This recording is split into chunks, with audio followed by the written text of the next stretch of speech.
I'm wondering, we have sort of talked about history of modernism. We talked about the 50s. We talked about its critiques. We talked about, its presentness. But maybe we can sort of more directly kind of start answering the topic title of our panel discussion today, which is like, so is mid-century modern, does it have lessons to offer us today? I mean, or how do we sort of carry forward the learnings of the experience of that time into certainly architectural practice today as we look at the world? I mean,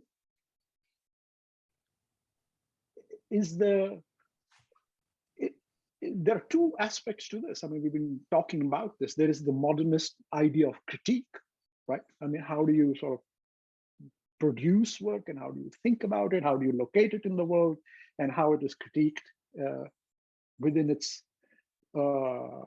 discourses? But there is also the modernist aesthetic. There is the modernist sort of visual culture and its claims. Those two things, how do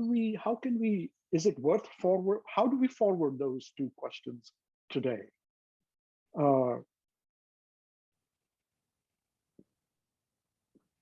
Can we keep one and leave the other? Can we say that the modernist critique still continues to run its course and should continue to run its course, and obviously integrate itself into critical questions of environment and sustainability, but that its aesthetics can be put aside?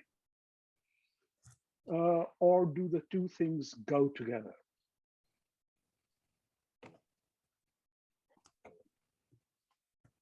I mean, I don't know if I can jump in here, but I would guess, also just trying to connect it back to this moment in India. I mean, part of the critique of modernism must also be self-critique, and presumably that's the kind of the learning sort of loop. But what that self-critique draws on is history.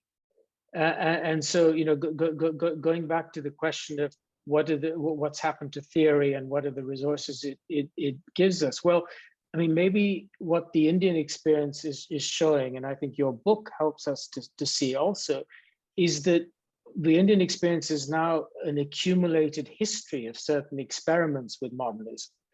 And that's now a resource for practitioners and thinkers and intellectuals to draw on, to develop a kind of, self-critique of what that project was, and from there to be able to move forward.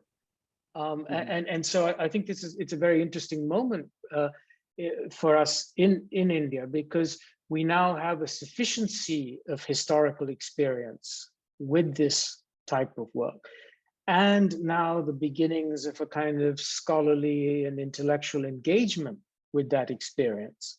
And again, I think the book on Aditya Prakash really helps with that, to sort of spark a much deeper debate about architecture as a kind of, not just as something that's built, but as a kind of lightning rod for the social historical moment of a society, and where it has been able to bring about broader transformation, and where it's simply been a hollow shell of that.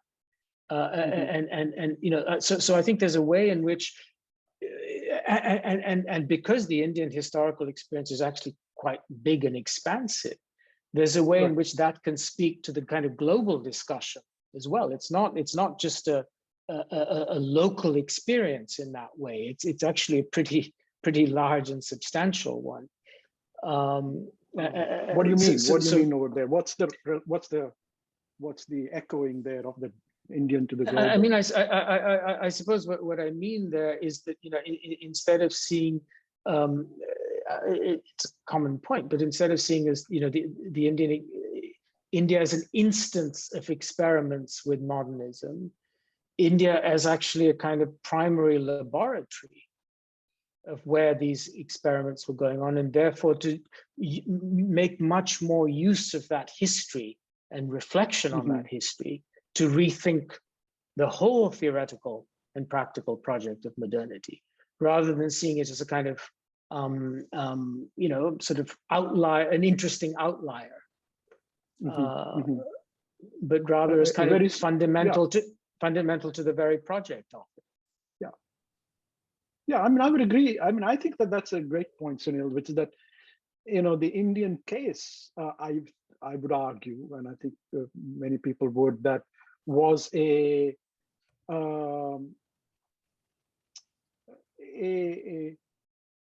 serious, determined, and wide-ranging, as you said, engagement and critique of the modernist project. And in that sense, produced, including in the work of my father, Aditya Prakash, and many other people of his generation, and even later, a lot of people in architecture, but also in other disciplines, a ongoing body of thinking around how that project is to be continued and critiqued, which should continue to inform us today, right? I mean, but I have to be honest, I haven't lived in India now for 2 decades. But it seems to me that the project today doesn't seem to be a continued critique of that work, where it's many ways the project today sets itself up as a discarding of that project, right? As a disavowal of the modernist world, rather than a critique. But isn't that where we come in terms of historians and cultural critics? That it's our work to gradually bring into focus not just the historical value of these constructions and their internal developments, but also the cultural questions that they raise and the position that they hold within the history of a nation that's entirely unfinished. It doesn't end with today. It goes on. What I'm particularly impressed with is my students. I have a group of students at Yale who are from Ahmedabad. And they're doing the most extraordinary work in drawing and analyzing and constructing the history of the stepwells all around and through the region, analyzing the water resources from medieval times to the present, and in fact have encouraged many municipalities to bring back what have become obsolete and stagnant wells into occupation. And this comes from, you know, a modernist school, Doshi, beginning to understand that that modernism has an environmental consciousness as well as and after all, we are told that Brise Soleil were a very interesting alternative to air conditioning, and at certain seasons at least. And so I think there is an ethical, environmental question deep in modernism that can be applied to extended understanding of the environment and the built environment historically. I see both Mark and Partha sort of have their hand up. Mark, do you have your hand up? So, I mean, maybe my response was basically, you know, thinking of Sunil's, you know, comments a little bit. You know, when you started, you talked about high altitude modernism and a critique of that, which was, of course, very appropriate for a number of reasons. And then I was thinking, well, you know, in some sense, what we have today is low altitude modernism, you know, KPF and God knows what, you know, I mean, just sort of, you know, anybody can do modernism and you don't need the utopian juice, you know, in the tank or the gasoline in the tank. But you know, if I read you know, Sand Talk: How Indigenous Thinking Can Save the World by Yunka Porta. So this is one of these amazing voices. He's an Aboriginal philosopher from Australia, and he basically says, you know, that, you know, communitarian ethos of modernity, you know, it's a good beginning, but basically when the architects come and build their schools, they don't talk to the ancestor stones. You know, they don't ask the village spirit if it's okay to do this. And, you know, to do that, to talk to the ancestor stones, you can't just show them a plan and say, this is really good for you, right? Even if it's built out of local materials, right? You got to sit there and you have to spend a week or a month or maybe a few years until the ancestor stone replies. And so he said, you know, this just takes a whole different attitude of how to understand nature as living and as creative and as a part of the communication, not as just the fill-in, you know, around buildings. And so these are really interesting voices because they challenge all of us and remind us how, you know, extremely fast architecture likes to operate. And in some sense, what he's saying is that, you know, it's not that we need super view, not that we need to be local, but we have to be sort of sub-local in a way, right? We have to really take the time to listen to what the ancestor stones have to say. And that, you know, and this is not anthropology, right? You know, that's how, you know, anthropologists would say, oh, you have to be an anthropologist. No. You have to be a part of the conversation. The conversation exists. It's just that you're out of it. Mm-hmm. And that's a challenge to us as architects because it's not how traditionally we've tended to operate, you know, and I'm not going to go to Australia and build a school for him and spend 10 years of my life. I can't do that. But I can understand that might be something to ask our students or something, you know, just to remind us that this is a way that would, you know, it's not a positive ethics where you should do this, but it's anomalous ethics where you should do no harm. And the first question is, well, what does it mean to do no harm? And that is helpful. Well,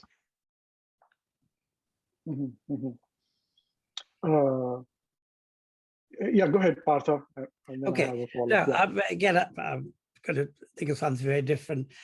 Thinking of painting and sculpture and artists, because that's, you know, I've been dealing with for a long time. One of the interesting problems with modernism, modern art, modernism, is of course the canon and the problem of incommensurate time. It's the center periphery problem. So artists from outside outside Euro-America is not West, the whole of it, the center. I mean, as seen as the kind of originary kind of creator of modernism. So all the other, I mean, African, Asian, Latin American artists, they are trying to catch up. Is that, you know, two different time frames. And there have been really strong critiques of this by people like Canclini that getting on and off modernity. And Octavia Paz was, you know, talked about it's another modern, we only see it from afar. We're not part of that because of this kind of Hegelian view of history. Now, in India, in contemporary art, particularly a number of radical artists, movements, Rax Media, they had, you know, actually produce a very fascinating, fantastic, you know, of this time. It's a very different way of looking at time and challenging the whole, well, Western view of time and chronology. So that is another issue of denying history. I mean, I personally do not feel that solves all the problems, but what I would say, it's a very important expression of this questioning of the, again, Western progressivist teleology and Hegelian art history. Yeah. I mean, so we are producing these critiques of center and periphery notions of modernism, whether it sort of originated in the West and traveled out, or whether it was, or rather that it was constructed through in a global crucible as a post-colonial cosmopolitan event. And we can do these critiques and we can generate these critiques, and we are working towards better voicing not only of more ecologically sustainable practices, but also of trying to foreground marginalized voices in various theaters. And it takes a lot of work and it takes a lot of patience, as you are pointing out, Mark. But there's a question which is here now at the top of our list over here, which is to say, but is it not true that we have now entered into, a sort of a massive globalization in the sense of economic globalization, consumerism driven completely. I mean, we were always, in a sense, in a capitalist moment in the 19th and 20th century. But is it not true that now we are in a moment where the sort of forces of consumerist architecture are maximal? Does the critical modernist discourse stand a chance any longer? Is it too late? No, it's too late. That's it. Too late, that we're done. We can always, only thing that's left, if you will, is to, in some sense, theorize, historicize the belated problem, belatedly. I would agree. I don't know. So we're in a position now where the modernist discourse, as it comes to us packaged by the modernists, has to be completely understood, reinterpreted. Its underbelly is exposed to the air. It's all the things that swept underneath the rug, pulled out. And I think it's the voices that Mark is talking about, whether they're indigenous, whether they're pointed racial criticisms or gender or intersectionality criticisms or coloniality criticisms. They all have to have their way with the way in which the quote unquote canonical modernists formulated the kind of modernist discourse that we've received. And we've received actually largely through modernist historians all the way through Banham. And even the Framptons and Cahoons of this world were basically modernists. And we've received it. They've written the history of their own people, so to speak. And I think that it's up to us to reformulate. It's slightly difficult for someone of my generation because I was brought up in it and was part of it for a long time. But I still have a lot of years to live, so I'm intending to support and develop this discourse with as many voices as I can bring on board. And so there I am. I did want to say one thing, though, before we go away, which we haven't talked about. It's a superb book, Vikram. It's a book which has such power in terms of its understanding of what it's talking about and both the subject and the objects, but it also has an incredible sensitivity and an ability to pull back from its subject, which is very rare for a biography of a son writing a biography of a father. I mean, I'm sure that my voice, if I wrote about my father, would be really, really much more prickly, shall we say, for obvious reasons. But I think you've managed to be a scholar, to be a historian, to be a narratologist, and to bring us the life of someone through not only his eyes but his works, but in a way that I think has, in fact, brought a lot of the questions that you've given us today. So I just wanted to say it's a great book. And I loved reading it again in preparation for this afternoon. Thank you, Tony. Go ahead. I just wanted to jump in. I mean, I entirely agree with what Tony's just said about the book, about your book, but I don't agree at all that it's too late. I mean, I think precisely because this kind of work is being generated in India, while it might be it might be too late in the West in a sense, or there's a sort of tiredness about this discussion in the West. I think in India, we're actually just moving into a moment of a very vigorous discussion about this. And I think, you know, part of that discussion has been prompted by loss of destruction. So whether it's the Pragati Maidan, you know, buildings that were built in the 1970s, whether it's what's happening in Central Vista today, that is provoking a kind of crisis in a variety of different domains. And out of that, I think, can a much more interesting discussion and reinvigoration occur. I mean, if you think of the parallel in politics, the emergency in India when democracy was suspended for almost 2 years produced it looked like the end of democracy. It was too late. India was going to go the way of all other post-colonial nations. What it did, in fact, when it ended, was it reinvigorated democracy. It actually came back with much more power. The courts had more teeth. So I think these things, you know, go in their own rhythms. And so I don't think there's a teleological inevitable lateness or ending to the story.